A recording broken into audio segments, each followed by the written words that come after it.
She burst out of the tall summer grass. There was blood on her dress. Fear burned in her eyes. For a heartbeat, even the Kansas wind seemed to stop. She ran like hell had reached up from the prairie to drag her back. Her white dress was torn. Her hair stuck to her face. She kept looking over her shoulder like someone was close enough to breathe down her neck. Her name was Lily Hart. 24. Small, quick, tougher than she looked, but not tough enough to outrun a man like Clayton Reed. Most men in Dodge City said Clayton was born with a silver spoon.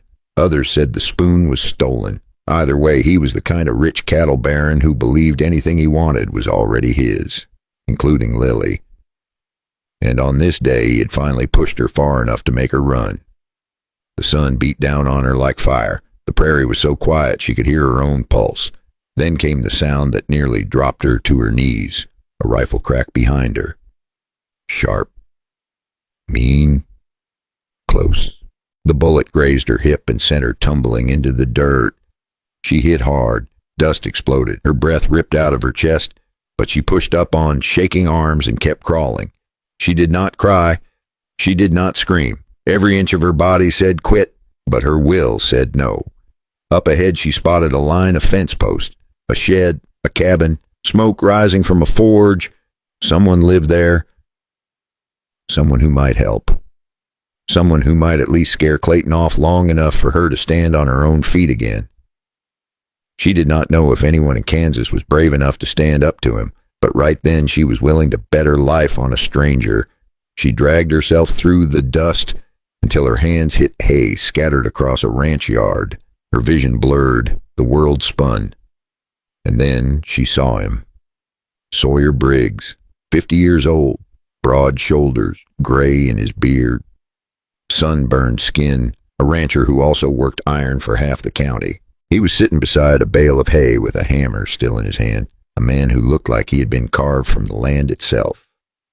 He stood the moment he saw her fall. He crossed the yard with slow, steady steps, the kind of steps that belonged to a man who feared nothing. She tried to push herself upright. She tried to warn him that Clayton was close. All she managed was a whisper. Please, help me. Sawyer knelt beside her. His eyes narrowed as he saw the blood soaking through the fabric near her hip.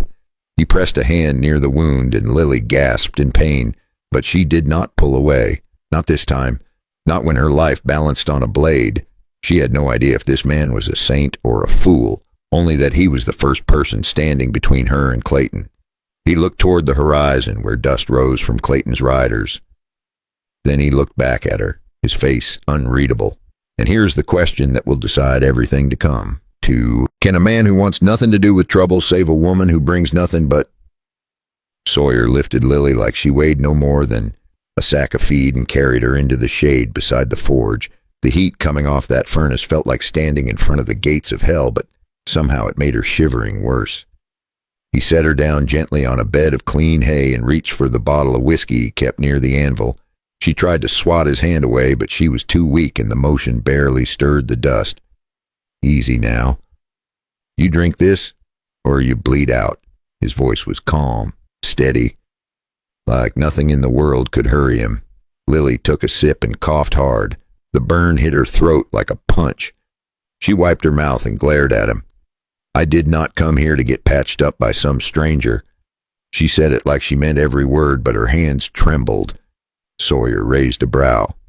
You came here because you ran out of road. Then he pushed aside the torn fabric near her hip and saw the bullet lodged deep in swollen skin. He let out a long breath. This has to come out now. If I wait, you will lose the whole leg. Lily jerked upright. Her eyes went wide. What are you planning to do to me? Her voice cracked. Not from fear of him, but fear of pain. Sawyer pulled a hunting knife from the forge and the blade smoking from the heat. He wiped it once on a clean cloth and said, the bullet is close to the surface. I need to open the skin a little, just enough to get it out. It will sting bad, but it will save your life. Folks out here have been doing it this way since before Kansas had a name. Then I stop the bleeding before it takes you. Out here, the difference between living and dying was often just one stubborn man who dared to try. She stared at the smoking knife. Her breathing hitched. Every muscle in her body tightened. Then came the line that slipped out of her without warning. "Wait, you were putting that inside me." Sawyer did not even blink. "It will be over quick. Now hold still or this goes bad fast." She tried to push away. Her boot scraped the dirt. Her hands curled into fists. She'd been running for hours and fighting for days, and now her strength was gone. But not her pride, not her fire. She looked him square in the eye as if daring him to hurt her. "Do it then. But if you kill me, I am haunting you till you die." Sawyer almost smiled. Almost. Then he pressed the hot blade toward her wound as the wind carried the distant thunder of hooves rolling across the prairie. And right when the metal touched her skin, Lily heard something that made her heart stop cold. Clayton was closer than anyone guessed. So what happens when the man she fears most reaches the ranch before the bullet leaves her body?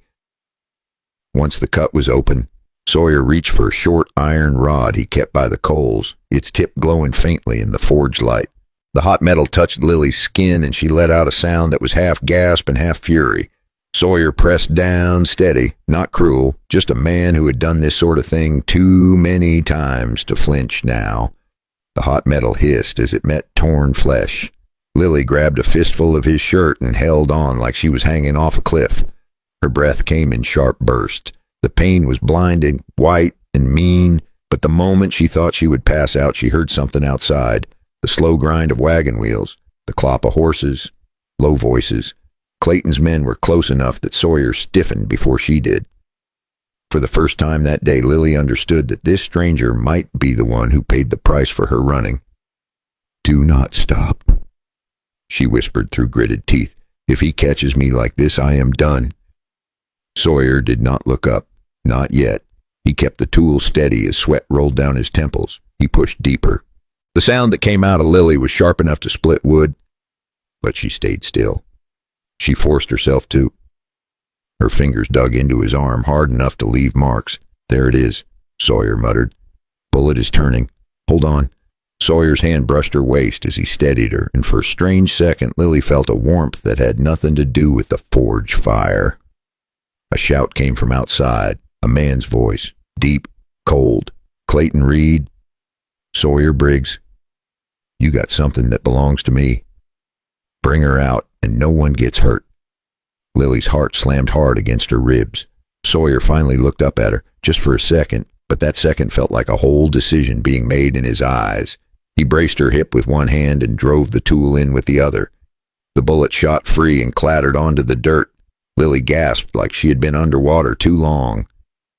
Sawyer grabbed a wad of clean cloth and pressed it to her wound. His voice dropped low. "You can stand for a minute, right? Because if Clayton walks through that door, you better be standing, or you better be ready to fight." Lily pushed herself upright. Her legs shook like a newborn colt, weak but stubborn. She tasted iron in her mouth. She wiped her tears with the back of her hand. She was not done yet. Outside, the footsteps grew heavier, closer.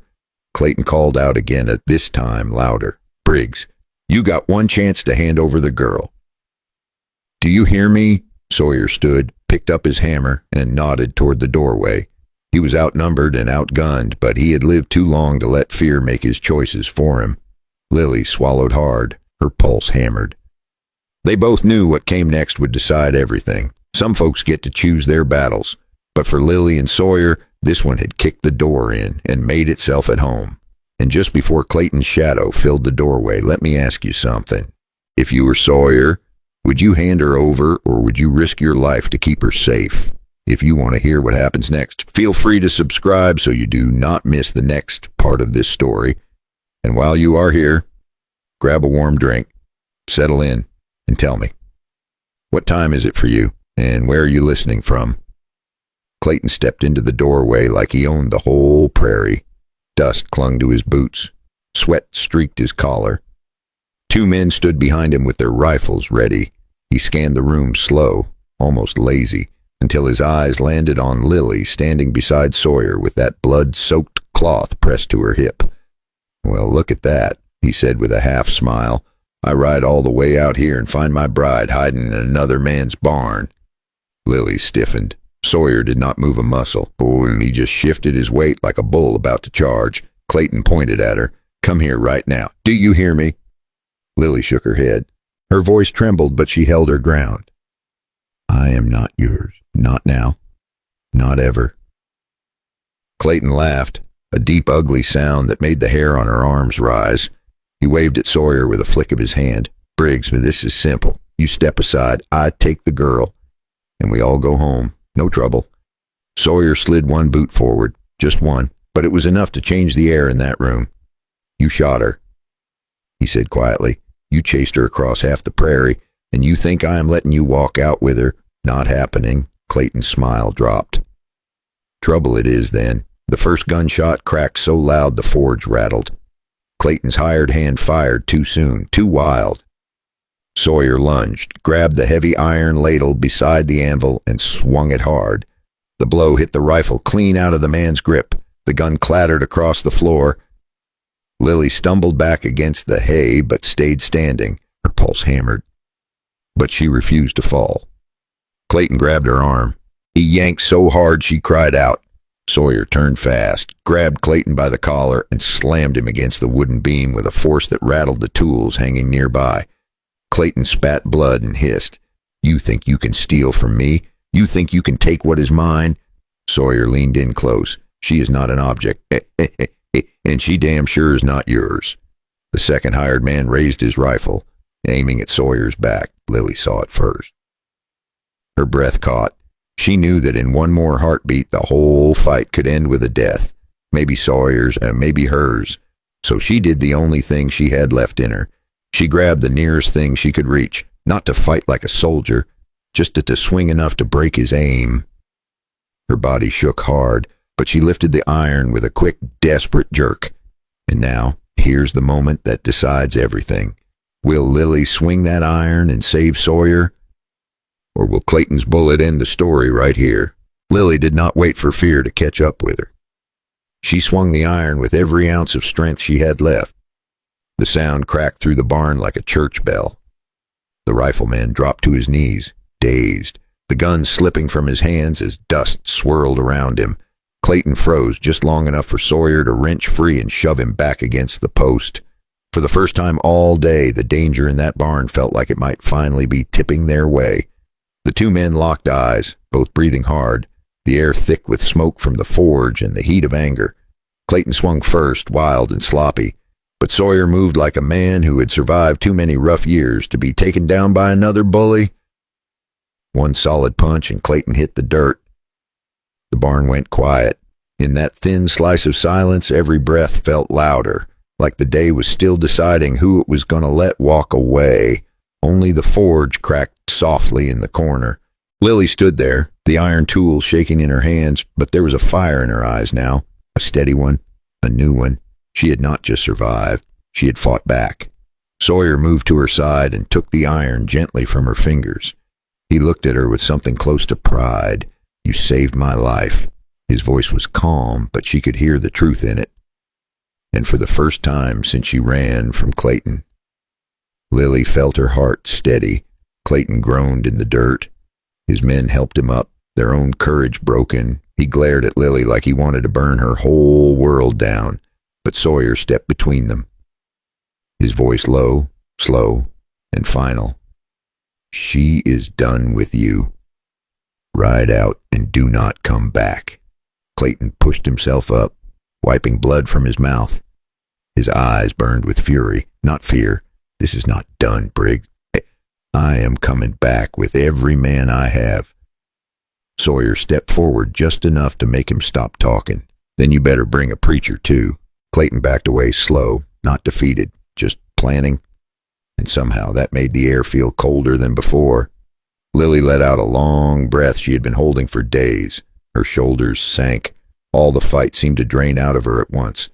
Sawyer caught her before she fell. Not like a hero, not like a man claiming something. Just a human being who refused to let someone break in front of him. He settled her near the forge and wrapped a blanket around her shoulders. You stood up today. Most folks spend their whole life waiting for someone else to save them, but you saved yourself. Never forget that. Lily looked at the glowing fire and whispered, "I thought I was running because I was weak." Sawyer shook his head. "Running toward freedom is not weakness. It is the first step toward becoming who you were meant to be. And that is the part most folks forget. Sometimes the world tries to decide your worth before you ever get the chance. Sometimes you only learn your strength when someone tries to take it from you." As the sun set over the Kansas fields, Lily finally felt the weight lift from her chest. Not because she was safe, but because she had taken control of her own story. When the last light slipped behind the hills, Lily realized her wound did not hurt as much anymore. What scared her more was not knowing where to go next. Freedom had sounded big and shiny in her head. Out here in the cooling dust, it just felt like a road with no map. Sawyer walked to the fence and saddled his second horse, the old black gelding he rarely used. He looked at her with calm, steady eyes and said, "Come on, night gets cold out here. Now let me ask you something. Have you ever had a moment where you had to fight for your own freedom? A moment where you finally said enough is enough?" If this story touched something in you, feel free to like the video and subscribe so you do not miss the next tale. Before you go, take a deep breath with me for a moment. And while you're here, tell me in the comments what time it is for you and where in the world you're listening from. I would love to know your side of the story.